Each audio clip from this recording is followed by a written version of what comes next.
Hello and welcome to the very first episode of the ITPro Podcast. My name's Adam Shepherd, Reviews Editor. And I'm Jane McCallion, Features Editor. So, how are you this week, Jane? I'm much better than I sound. For listeners' benefit, I don't normally sound like a chain-smoking Mickey Mouse. I've decided to lose my voice just in time for our very first episode. Yeah, it's good timing. It is. We've been preparing for this all week. It's the first episode, very exciting. We have some very exciting guests coming up. Later on in the show, we'll be talking security with Cluley, notable security blogger and journalist, as well as Peck from ZeroDayLabs. Indeed. Well, speaking of security, actually, our first story from the news this week is that WhatsApp is suing the NSO group for targeting users to read their conversations. So I should probably point out that they've not managed to crack the encryption or anything like that. They have managed to compromise the software, a problem in the calling feature on WhatsApp to look at end users' messages seems to be targeting maybe human rights people, just kind of civil society people. The NSO group, for anyone who's not familiar or, it kind of rings a bell but you're not sure, they are an Israeli outfit who, I think a software developer is the most neutral way that they can be described.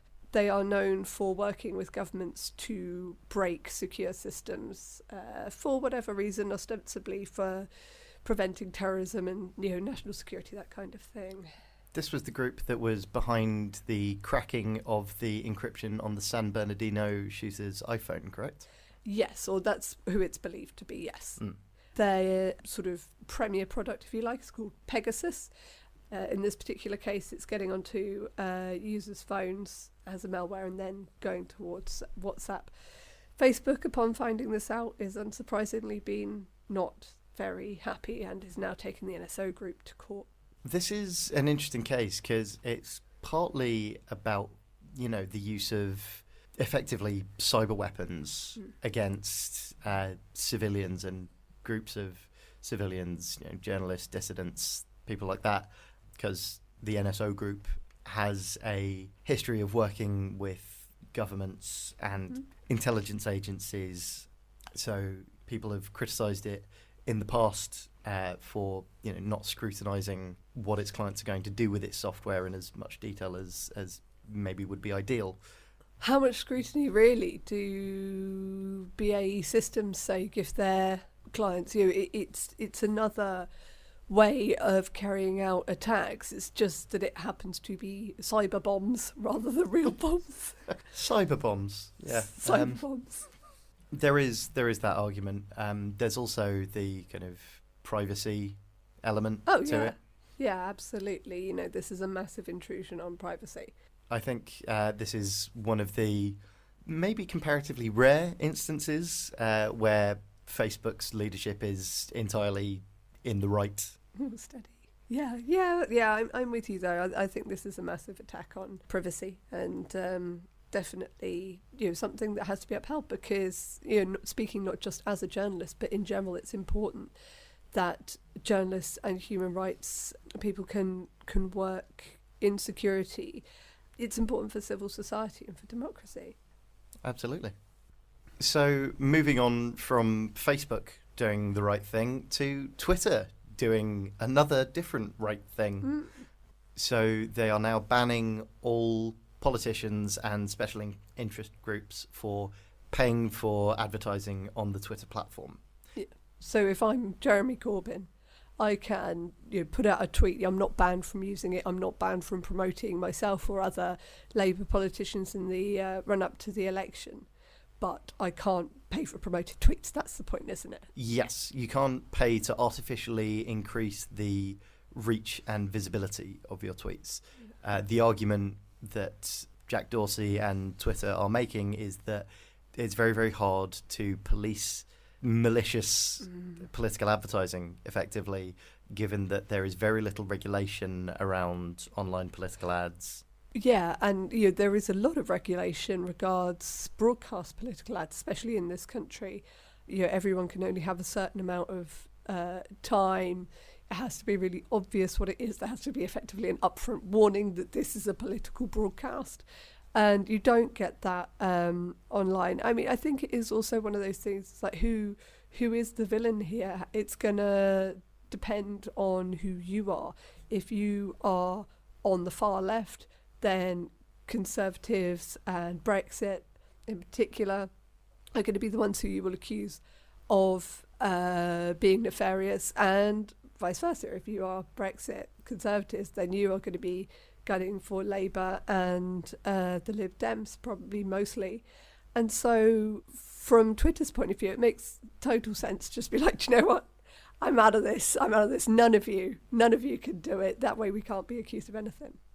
I think the key point to note here is that this forces politicians and, crucially, political groups, so not just parties, but this also affects issue-based ads as well. So they will be covering healthcare, immigration, climate change. Any ads to do with that are also subject to this ban. And it forces those politicians and those causes to rely on grassroots support and activism rather than just flinging cash at the issue. Well, grassroots, maybe. I mean, this isn't going to stop astroturfing. It's not going to stop bots. There's plenty of other ways to spend your money directed at Twitter, directed at Facebook, directed at Reddit, whatever. I mean, one of the points Dorsey made was that it's easier to fight that kind of astroturfing if you're not also at the same time taking money from people to artificially inflate their reach for money. You can start detecting that kind of activity much easier, and it looks less hypocritical. Yeah, I was going to say, I think it's more to do with not being accused of hypocrisy than necessarily it being easier to focus resources. I mean, it's clearly a shot across Facebook's bows. Yeah, who have not reacted particularly well. Or not that they haven't reacted well, but Mark Zuckerberg, he's said we believe in freedom of speech. That belongs to political parties and that kind of thing as well. So while at the same time won't be taking refusing to fact check any political ads, which is questionable at best. Okay, and finally, this week it was the anniversary of the first message sent across ARPANET, which was the sort of antecedent of the internet. You can draw a direct line between the two if you're not in the know. ARPANET was a network of computers actually between universities in the US initially. It stands for the Advanced Research Project Agency Network, so ARPANET. It was spun out of DARPA initially, right? Well, ARPA became DARPA. This is where things, your acronyms get mixed up and nothing happens on a specific date, and close your Wikipedia page because it's very, very complicated. But yes, ARPANET became the internet. But the thing that I absolutely love about this, and I didn't know this until I read Roland Morcollier's piece, which had to go up on our website on Tuesday, is that the first message was effectively an accident. The person who sent it was trying to log into ARPANET to send a message and ended up just sending the message LO for login, which crashed the system. So I think that's something, considering the way technology and the internet has gone, there's just something beautiful about how that happened. It's amazing.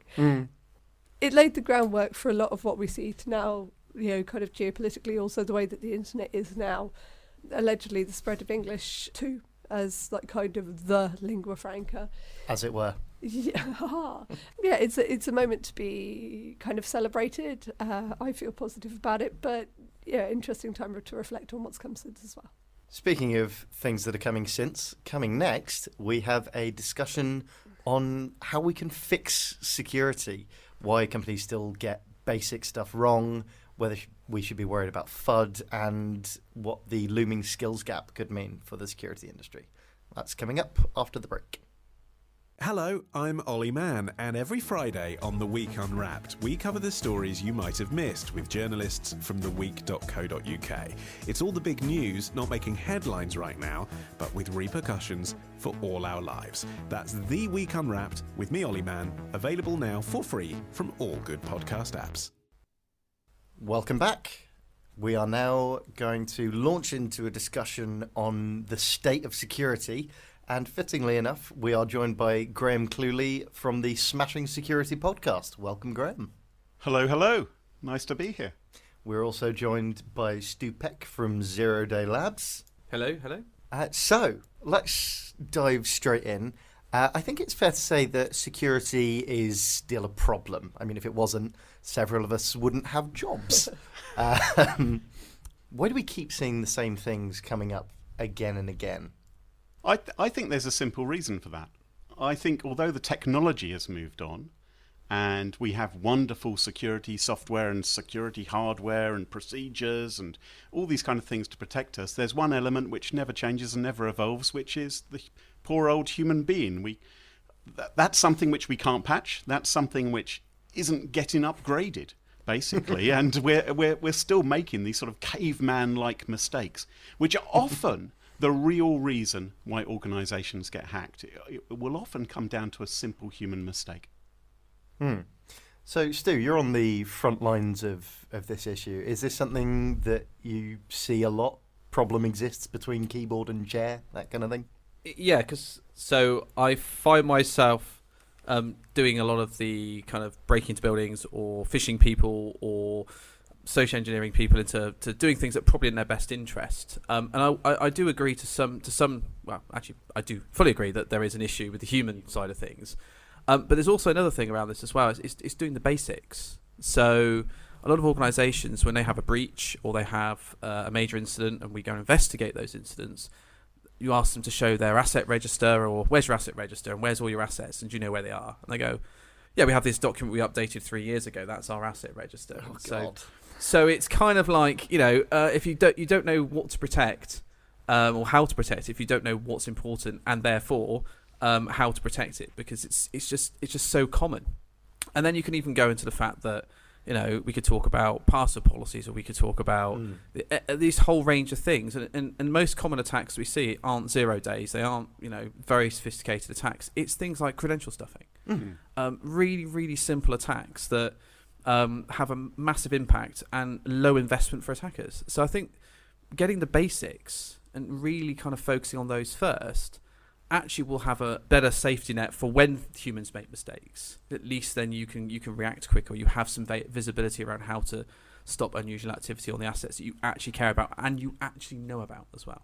And maybe, if I may, I would actually everything you've said there is absolutely right, but I would envelop that in the whole human problem and the caveman problem of you've been told you shouldn't reuse passwords. You've been told you need to enable two-factor authentication, either as an individual or as an organisation. You've been told about these very basic ways you can harden your security, but you're still not doing them. And how many times are you going to have to see a headline on the front page of the Daily Mail saying another organisation has been breached because of some really dumb reason before you learn that your organisation needs to get serious about these things as well? Well, I think, as you say, it's a constant wave of breaches and compromises and hacks and whatnot. And I honestly think if you as an organisation are not already taking security seriously, I don't know if there's anything that is going to shock you out of that until you yourself get hacked. I don't think it's necessarily as simple as that. So I think there's a level of sort of reverse psychology sometimes involved. I got a very convincing phishing email the other day telling me that my PayPal, somebody had tried to compromise it, click here to change my password. Very classic. So, people are being made aware of security issues like hacking, like phishing, like having to change your password every 60 days if that's your company's policy. And it's actually very easy to turn that, those kinds of security steps against people by just a small amount of psychological reverse engineering. So I have something I'd add to that as well. So training is a big thing, right? We all talk about training and we all talk about how important training is.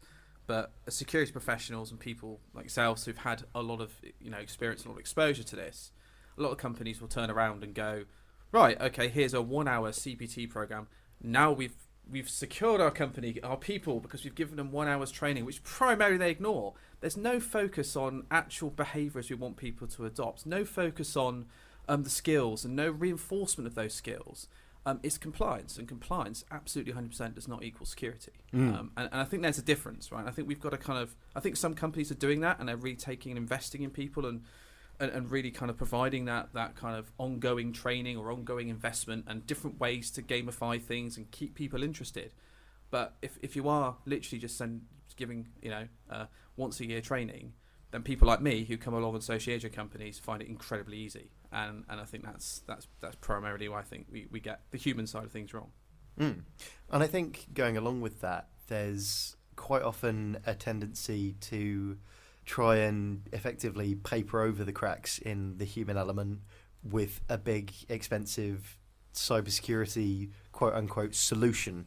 And I think a lot of the time there's a lot of FUD in that area, which, in case you're not familiar, stands for fear, uncertainty, and doubt, which is occasionally a bit misleading when it comes to kind of best practices. I wouldn't agree with you at all, Adam. I think it's always misleading. I think FUD is a much bigger problem than you're portraying it. I mean, I think, to be honest, and I've been part of this industry for a long time, I've worked for companies who sometimes have probably stepped over the line and scared people unnecessarily about something which might have been a 0-day threat, which was a very small risk to a small number of people. I remember you were just talking about the WhatsApp hack and NSO group, for instance, and that was something which made huge headlines on TV and newspapers around the world. The truth was there were only a very small number of people, as far as we know, who were targeted by that attack, and it would only be if you were someone who was of high interest to intelligence services, perhaps, that you would be most likely to being targeted by that. And so for most people, they didn't have to panic about WhatsApp on that particular day. There was nothing really that you needed to do. But this constant stream of stories, some of which are very genuine problems about big data breaches, and others perhaps are slightly more theoretical or 0-day and so forth, do end up being this sort of cacophony. And so it's no surprise that the typical person may begin to sort of put their head in the ground and think, oh, this is just too much difficulty for me. It's almost like I can't begin to protect myself against what might be out there. For me, I think my big bugbear in this kind of area is nation-state attacks and APTs, Advanced Persistent Threat Groups, which security companies and security analysts and those of us in the media who cover security are occasionally guilty of it as well, of kind of overhyping these hostile nation-state hacker armies.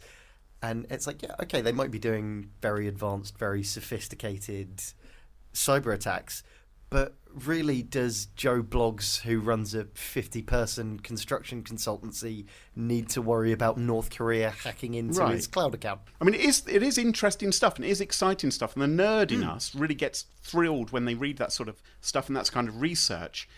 I think there sometimes can be an element of risk even to smaller companies, because it may be that you have customers who are of interest to intelligence agencies. I mean, that has happened before. I remember a telecoms company which got hacked by GCHQ because GCHQ knew they had some customers in the Middle East who were of interest to them. So GCHQ went and hacked that telecoms company at a friendly country, based in a friendly country. So, I mean, that kind of thing does go on for certain, but for most of us, it's almost not worth worrying about that state-sponsored stuff. You want to be aware that it's going on, obviously, to protest if your own government is doing it. But if an enemy intelligence agency wants to get into your company, they are going to get into your company regardless. Or they will hire someone, or they will give one of your members of staff 2 million quid. Or, they will get your data somehow or another. So I would recommend worrying more about the majority of the hacking which is going on out there, which isn't that sophisticated. It might be phishing-based, it might be ransomware, it might be business email compromise. Those sort of ways in which you can lose a significant amount of money or data. Exactly. I think for me, it's the equivalent, like worrying about nation-state attacks as even a medium-sized business is the equivalent of, installing a £2,000 electronic lock system on your door and then leaving your window open, because quite often that kind of protection is done while simultaneously overlooking, things like good password policy among your organisation. Right. Or when you step out of your building, you look left and right to see if there's any traffic coming. You don't look up in the air to see if a grand piano is going to fall in your head. There is a risk, there is a possibility that someone might be having a grand piano moved into the office above you and the rope might snap. But, you have to decide, well, what are the biggest risks? And let me deal with those first. I also think it's, I think there is a lot of fear about nation state stuff, but as Graham very articulately put, it's about what's relevant. And I think the key thing here for most people is about understanding what's relevant to your business. Do you hold a lot of sensitive data? Okay, great, you do. So that's going to possibly make you a target if that data is deemed to be valuable by cyber criminals who can monetize it, right? Or by financial data, which is obviously very, very important. So if you can understand where that data resides and you can understand, okay, I have this data, I've done everything I can to protect it, and you can demonstrate that, that's great. But being mindful of the fact that people will be targeting you is actually quite important. And I think that's the kind of key thing. I think a lot of organisations need to understand that yes, that they may get targeted, and if they have like sensitive information, personal identifiable information, medical data, that's really, really sensitive and really valuable, financial information, attackers will see that, and if they can monetize it and if they can get money out of that data, great. If the companies seem to be quite wealthy and then they can actually again commit financial fraud and things like this, you will be a target. Everyone at some point will be a target. The more valuable the target, the more resources an attacking group may put into that. And I say attacking group, I'm not talking about state-sponsored, I'm talking about cybercrime, small groups of people, potentially larger groups of people. But organisations need to understand that. I think regardless of what you do, you might be targeted or you may be collateral damage. Okay, and that's the key thing. Your employee may have made a mistake, clicked on a link, and a non-targeted campaign, and then you become interesting when an attacker gets on the network. They realise what they've got into. Oh, you're an interesting organisation. You have lots of data. I've done my recon. It's worth the investment. And I think that's the kind of key thing. I don't think it's going to be state-sponsored in 99.9% of the cases that we see, and I've investigated. So I think people just have to be mindful of that.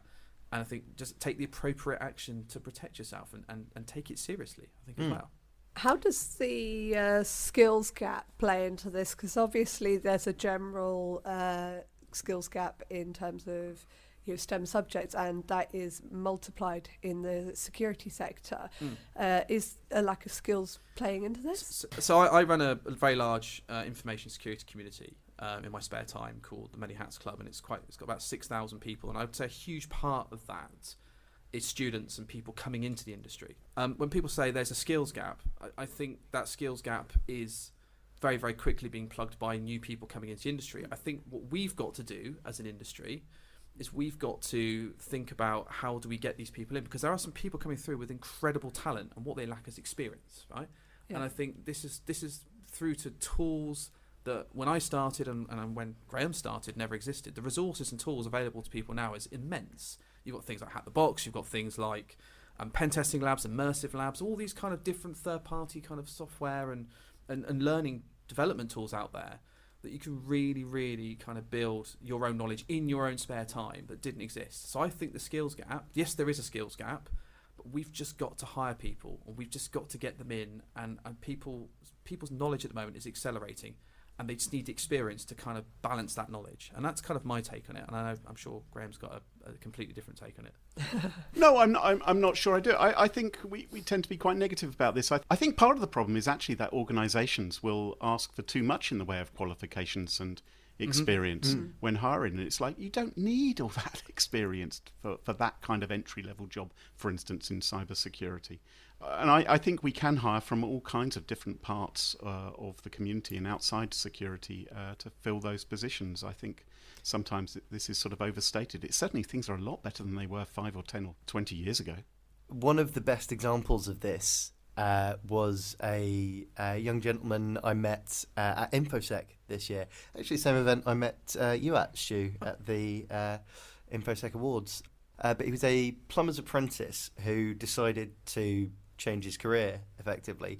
No IT background, no security background, but he applied for a cybersecurity apprenticeship at Channel 4 and got it. And he's this, I think he's early 20s, I want to say. Early 20s kid from Glasgow, as I say, no IT background, no certifications or qualifications, but just bright, switched on, wanted to get into the field and just went for it. And I believe he's now racked up a couple of awards, unless I'm very much mistaken. I think he has, yeah. I think Graham also made a very good point as well, is that I've seen a lot of jobs, and I do try and highlight these on Twitter. Entry-level job, you must have CISSP. And you're thinking, hang on a second, you need 5 years experience to get CISSP. Yeah. So I think a lot of this comes down to gatekeeping. Yes. And this is a big issue, right? And an issue I'm trying to fight very, very badly, probably. But it is a massive issue that we expect people to have all of these qualifications, experience, and actually what we need is people with aptitude and the ability to want to learn and some baseline fundamentals to be able to build upon. And if we can get that, that's enough for a SOC analyst to start, or whatever it may be, just get a foot in the door and then branch out into all the other areas, wherever it may be. Every day's challenging. If it makes people feel better, I have no security certifications or qualifications whatsoever. I have none. And I failed my A-levels. There you go. Hey. I have a degree in pottery. There you go. You've beaten me. I didn't even know they did degrees in pottery. No one does. Until I speak at a conference and they're like, oh, no. Well, no, I think it's, perhaps demonstrative of the fact that the industry needs to be a bit more open. That this idea that you have to have a master's in cybersecurity and 10 years experience, despite the fact that you're 21, there needs to be an openness and a bit more welcoming. It is something of an artificial shortage. We will link to in the footnotes something exactly on this about the problem of cybersecurity skills that we ran recently on the site. But that's something that has come up more and more actually in recent years. Yeah. And I think as well, one of the ways to address this is by cross-skilling employees from elsewhere in the organisation and bringing them into the security function. You don't always have to hire externally. You don't always have to recruit from universities or from vendors or from other firms' security structures. So I've got a good example of this. So somebody I know who works in one of the women's communities in London, cybersecurity, London's Ladies Hacking Society. She's actually moving into cybersecurity. So she started in her own firm working in support desk, and she took an active interest. And so she asked to volunteer in her own time, working extra shifts and stuff like this, to go and work in the security team in the SOC to get an experience. And only, I think it was 2 weeks ago, she came back and she said that she'd actually been officially offered a 6-month kind of engagement to trial in the SOC. And then if that works out, then she will go and work in the SOC full-time or other parts of the business. So you're absolutely right. If people want to get into this industry, there's always a way. You just have to put yourself in that position. I think you have to have the right kind of employers that will embrace that. Yeah. But I think there are a lot of people out there doing it who do embrace it. So. But I think we need to get better as an industry about making that clear and making it a more welcoming environment to put yourself forward into. I have to be honest with you, I'm getting more and more worried about the pottery skills gap and what's going to happen with that. Wow. I knew that was coming up. I think we'll have to leave it there, sadly. Thank you, Stu. Thank you, Graham, for joining us. Thank you. It's been an absolute pleasure being on your very first podcast. I guess there's 2 ways you can find me, at ZeroDayLab on Twitter, or at CybersecStew. And of course, if you want to listen to my podcast, I run one weekly, The Many Hats Club, at The Many Hats Club.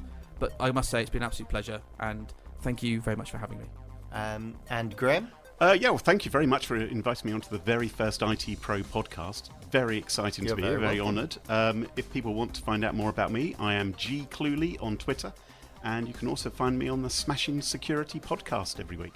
Well, thank you very much for joining us, both of you, and thank you to you guys, the listeners, for tuning in to the very first ITPro podcast. you can find us every Friday on your podcatcher of choice. We will be discussing all the most important issues of that week, plus a general topic. You can also find ITPro on LinkedIn, Twitter and Facebook, or you can subscribe to the ITPro newsletter for a daily dose of tech news. Look forward to seeing you next Friday. Bye. Bye.